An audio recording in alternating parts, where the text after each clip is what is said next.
تیسری قسم آپ نے فرمایا منہم من یولد مومنا ویحیا مومنا ویموت کافرا، بعض وہ ہیں جو ایمان والے گھر میں پیدا ہوئے اور ایمانی زندگی گزاری، لیکن جب دنیا سے جا رہے ہیں یا کوئی بندی جا رہی ہے تو کفر لے کر، کہ ایسے اعمال کیے جو خدا رسول کو ناراض کرنے والے ہیں، جس کی وجہ سے اللہ نے ایمان کو چھین لیا۔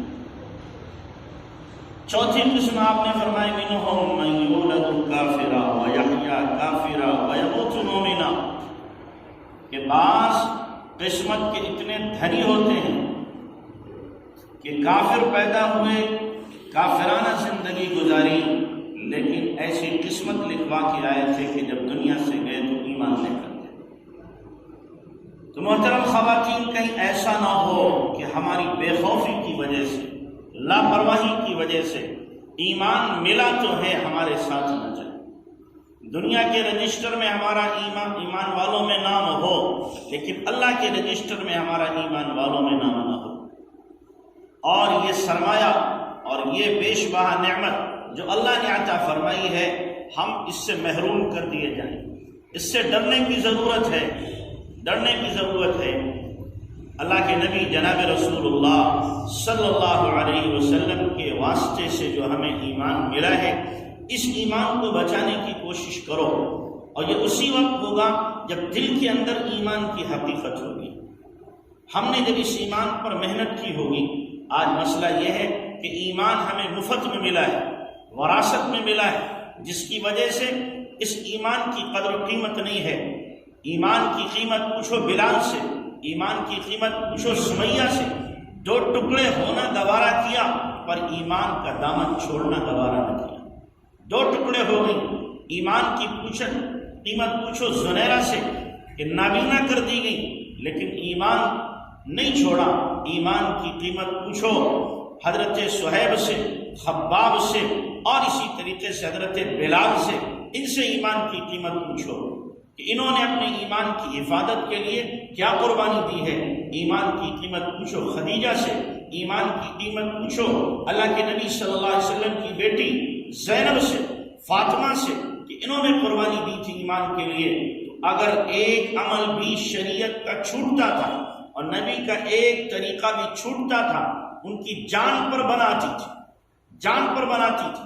آج ہمارا کچھ لگا نہیں ہے تو اس لیے اس ایمان کی قیمت نہیں۔ کوئی بھی لچا لپنگا گنڈا آ جاتا ہے اور ہمارے ایمان پر شبخو مارنا چاہتا ہے اور ہمیں پھسلاتا ہے، ہم اپنے ایمان کا سودا کر دیتے ہیں۔ ایمان وہ نعمت ہے کہ ساری کائنات مل کر کے ایمان کی قیمت نہیں بن سکتی۔ جنت ایمان کی وجہ سے ملے گی، اعمال کی وجہ سے نہیں۔ ایمان کی وجہ سے، اعمال کی وجہ سے جنت میں درجات بلند ہوں گے، لیکن ایمان کی وجہ سے جنت میں دخول حاصل ہوگا۔ تو ہم نے اپنی ایمان کی قیمت کو پہچانا نہیں ہے۔ اس ایمان کی قیمت کو پہچاننے کی ضرورت ہے۔ جیسے کہ ایک استاد نے اپنے شاگرد سے کہا کہ جو تم حاصل کر رہے ہو بہت قیمتی ہے، لوگوں کو پتہ نہیں ہے تم بہت قیمتی دولت حاصل کر رہے ہو۔ شاگرد کو یقین نہیں آ رہا تھا، تو استاد نے ایک اپنے پاس موتی رکھا ہوا تھا، وہ شاگرد کو دیا کہ بیٹا جاؤ اس کو لے کر کے اور تم فلاں سبزی لے آؤ جا کر کے۔ اب وہ گیا تو سبزی والے نے کہا کہ ہم تو اس کو کچھ بھی نہیں دے سکتے ہیں، 2 آلو پیاز دے دیں۔ وہ لوٹ آیا، استاد جی آپ مذاق کرتے ہیں، وہ تو کسی قیمت کا بھی یہ موتی نہیں، وہ کہہ رہے تو کچا ہے، میرے بچے اس سے کھیلیں۔ بیٹا ٹھیک ہے، اب تو اس کو جوہری کے پاس لے کر کے جاؤ۔ جوہری کے پاس لے کر گیا، جوہری نے دیکھا تو کھڑا ہو گیا۔ کہا اس کی کیا قیمت ہے؟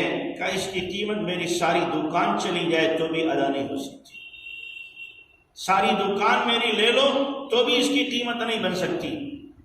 شاگرد آیا اور واقعہ سنایا۔ استاد نے کہا بیٹا پہلے جو سبزی بیچنے والا ہے وہ موتی کو جانتا ہی نہیں، ہیرے کو جانتا ہی نہیں ہے، وہ کنز سمجھ رہا ہے، اور جوہری اس کی قیمت کو جانتا ہے، تو اس لیے کھڑا ہو گیا اور پوری دکان دینے کو تیار ہوا۔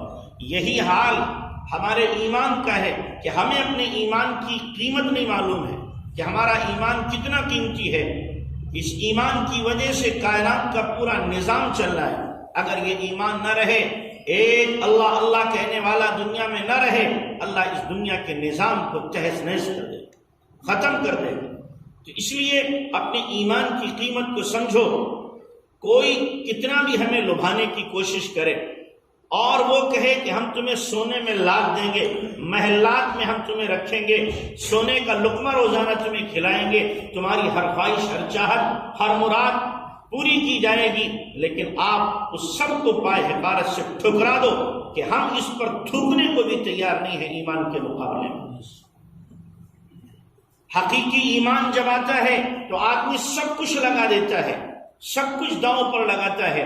آپ یاد کرو ان صحابی کو، حضرت حذیفہ بن یمان کو، حضرت حذیفہ کو، کہ ان کے سامنے بادشاہ نے پیش کیا کہ تمہیں آدھی حکومت دے دیں گے اور اپنا تمہیں خاص مشیر بنا لیں گے، تم ہمارے سامنے ایک سجدہ کر دو بس. تو کیا کہا انہوں نے؟ تو آدھی نہیں، پوری حکومت دے دے، پوری دنیا کی حکومت دے دے اگر تیرے پاس ہو، لیکن پھر بھی میں اپنے ایمان کا سودا نہیں کر سکتا. ایمان کا سودا نہیں. کیوں؟ اس لیے کہ ان کے سامنے حدیث تھی جناب رسول اللہ صلی اللہ علیہ وسلم کی کہ جو ایک ذرہ برابر ایمان بچا کے لے جائے گا، اللہ تبارک و تعالیٰ اس کو دنیا سے 10 گنا بڑی جنت عطا فرمائے گا. تو یہ دنیا کیا حیثیت ہے؟ ایک ذرہ برابر ایمان بچانے پر دنیا سے 10 گنا بڑی جنت مل رہی ہے. تو ساری دنیا کی حکومت کیا حیثیت ہے؟ اور یہ ساری دنیا مل بھی جائے تو کئی دن کے لیے؟ 10 سال، 20 سال، 40 سال، 50 سال، 60 سال، بہت مانو 100 سال. 100 سال تو کوئی پہنچ ہی نہیں رہا. اس 100 سال کی وجہ سے جو لازوال آنے والی زندگی ہے، ابدی ازلی زندگی جس میں کبھی بھی مرنا نہیں ہے، اس زندگی کو ہم تباہ کر لیں. اور وہاں کی نعمتوں کے مقابلے میں دنیا کی نعمتیں اگر ان کو مٹی کہا جائے، خاک کہا جائے تو بھی زیادہ ہوگا. جنت کی نعمتوں کے مقابلے میں ساری دنیا کی نعمتیں خاک کی حیثیت بھی نہیں رکھتی. سونا اور ٹھیکرے کا مقابلہ بھی نہیں ہو سکتا. یہ جنت کی نعمتیں سونا اور دنیا کی جو نعمتیں اس کے مقابلے میں ٹھیکرے کی حیثیت نہیں رکھتی. ہم ان ٹھیکروں پر یہ چند دن کی رونق کی خاطر، مزے کی خاطر اور چند بہاروں کی خاطر اور چند ٹکوں کی خاطر اپنے ایمان کا سودا کر لیں. اس سے زیادہ گھٹیا سودا کرنے والا کوئی نہیں. سب سے گھٹیا سودا ہوگا. یہ وہ دور ہے محترم خواتین جس کی نشاندہی جناب رسول اللہ صلی اللہ علیہ وسلم نے فرمائی تھی. آپ نے فرمایا تھا لوگوں پر ایک زمانہ آئے گا، یاتی علی الناس زمان یصبح الرجل مؤمنا ویمسی کافرا ویمسی مؤمنا یصبح کافرا یبیع دینہ بعرض من الدنیا. ایک زمانہ لوگوں پر آئے گا کہ صبح کو ایمان والے، شام کو کافر، شام کو ایمان والے، صبح کو کافر اپنے ایمان کو چند ٹکوں کے خاطر فروخت کر دیں. یہ وہ دور ہے کہ دنیا کی چمک دمک دیکھ کر کے ایمان کا سودا کیا جا رہا ہے. یہاں ہونا تو یہ چاہیے تھا کہ ہم جان گوا سکتے ہیں، سب کچھ لٹا سکتے ہیں، سب کچھ قربان کر سکتے ہیں، ماں باپ بھائی بہن سب کو قربان کر دیں گے، لیکن ایمان کا سودا ہو یہ ممکن نہیں ہے.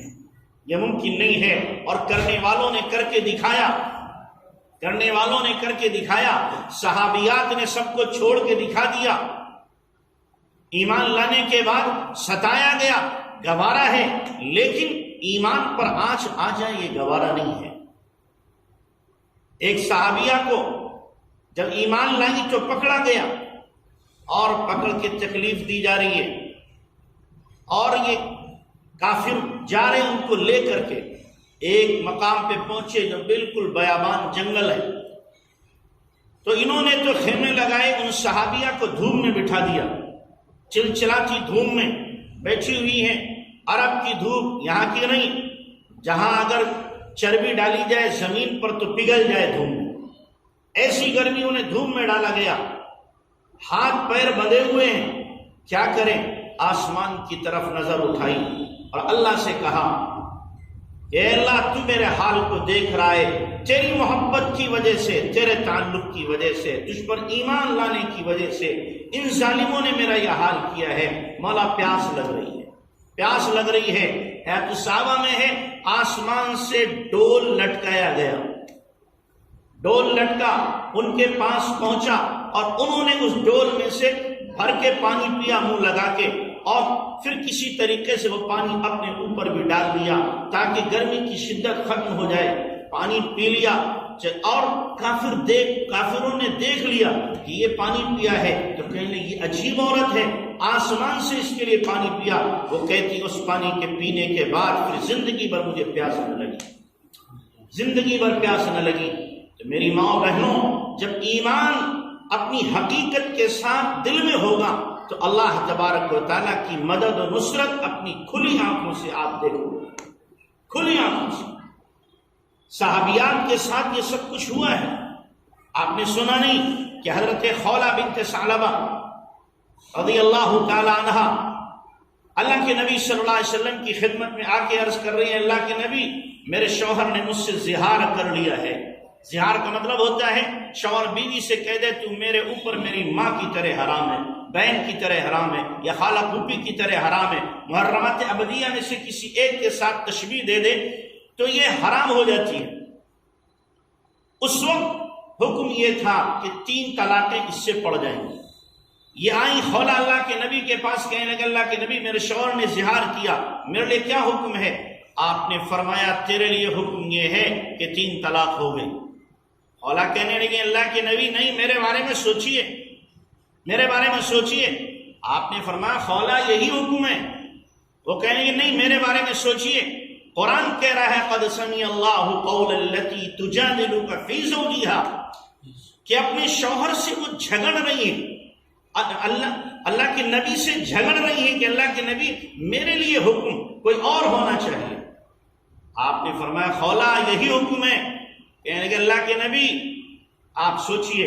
جب آپ نے نہیں سنا، انہوں نے اللہ سے درخواست لگائی، آسمان کی طرف دیکھا، فنظرت نظرۃ الی السماء، آسمان کو یوں آنکھ اٹھائی اور کہا ان لی اللہم ان لی صبیۃ صغار ان ضممتہم الی جاؤ، اے اللہ میرے چھوٹے چھوٹے بچے ہیں، اگر میں ان کو اپنے پاس رکھوں گی تو یہ بھوک سے مریں گے، وَإِن ضَمَمْتُهُمْ إِلَيْهِ ضَاعُوا، اور اللہ اگر اپنے شوہر کے حوالے کر دوں تو تربیت نہ ہونے کی وجہ سے یہ برباد ہو جائیں گے۔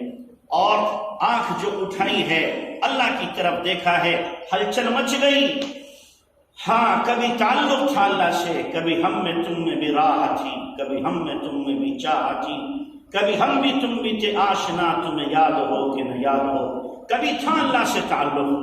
آسمان کو نظر اٹھتی تھی، فیصلے بدل جاتے تھے۔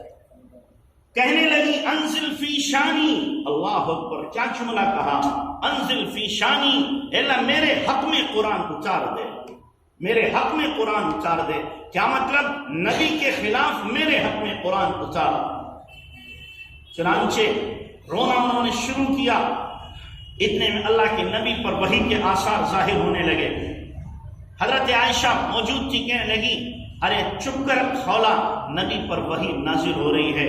ان کا رونا بڑھ گیا کہ اللہ میرا پابند تو نہیں میرے حق میں قرآن اتارے، اگر نبی کی موافقت میں اتار دیا، نبی کی رائے کے موافق میرا کیا بنے گا؟ رونے لگی۔ حضرت عائشہ کہتی اتنا روئی، اس کے رونے کو دیکھ کر مجھے رونا آ گیا۔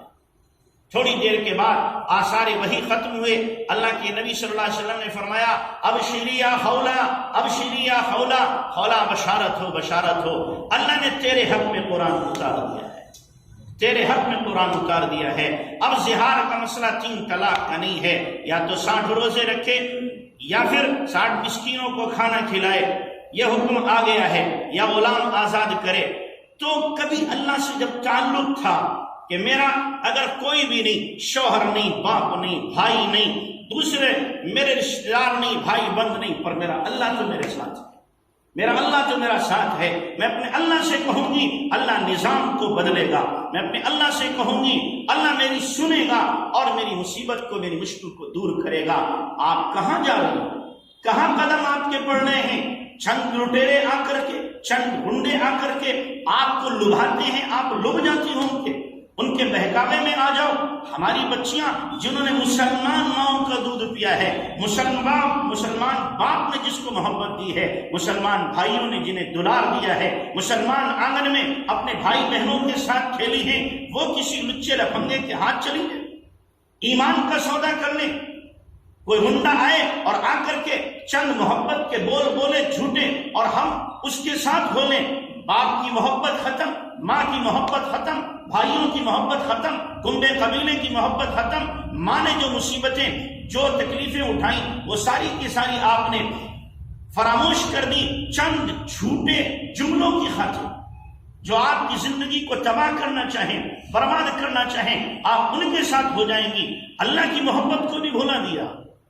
اس لیے میری ماں بہنوں، آپ پر ذمہ داری عائد ہوتی ہے، اپنا بھی بچاؤ کرو، اپنی بچیوں کا بھی بچاؤ کرو، اپنی بہنوں کا بھی بچاؤ کرو، کہیں ایسا نہ ہو یہ آگ لگتے لگتے بہت دور تک نہ چلی جائے۔ اس لیے کہ غیروں نے باقاعدہ پلاننگ کی ہے، اسکیم کے تحت ان کے گنڈے، ان کے لفنگے چھوڑے جا رہے ہیں اور انہیں انعام دیا جا رہا ہے کہ تمہیں اتنا انعام ملے گا۔ کسی مسلمان بچی کو تم ورغلاؤ، اپنے ساتھ رکھو اور اس سے منہ کالا کرو، 4-6 مہینے سال بھر منہ کالا کرو، پھر چھوڑ دو، گھر جا نہیں سکتی، اپنے ساتھ رکھا نہیں، اب اس کی زندگی تباہ ہو جائے گی، برباد ہو جائے گی۔ تو اس لیے خدا کے واسطے کوئی قدم اٹھانے سے پہلے 1000 مرتبہ سوچو، 1000 مرتبہ سوچو۔ اگر کسی کی محبت دل میں دستک دے رہی ہے، اپنے اللہ کے سامنے مصلی بچھاؤ، اللہ سے مانگو کہ اے اللہ تو نے اپنی محبت دے کر اس کافر کی محبت میں دل میں کیوں ڈال دی ہے؟ اے اللہ اپنی محبت دے، ان کی محبت نکال دے۔ تیری محبت کے علاوہ، تیرے تعلق کے علاوہ کسی تعلق کو میں نہیں چاہتی، میں تیری محبت چاہتی ہوں، تیرا تعلق چاہتی ہوں۔ ہر ماں کی ذمہ داری ہے، جس طریقے سے ایک ماں اپنی بچی کو کھانا بنانا، سینہ پرونا اور دوسری چیزیں سکھاتی ہے، اسی طرح ماں کی ذمہ داری ہے کہ ماں اپنی بیٹی کو اللہ کا تعلق سکھائے۔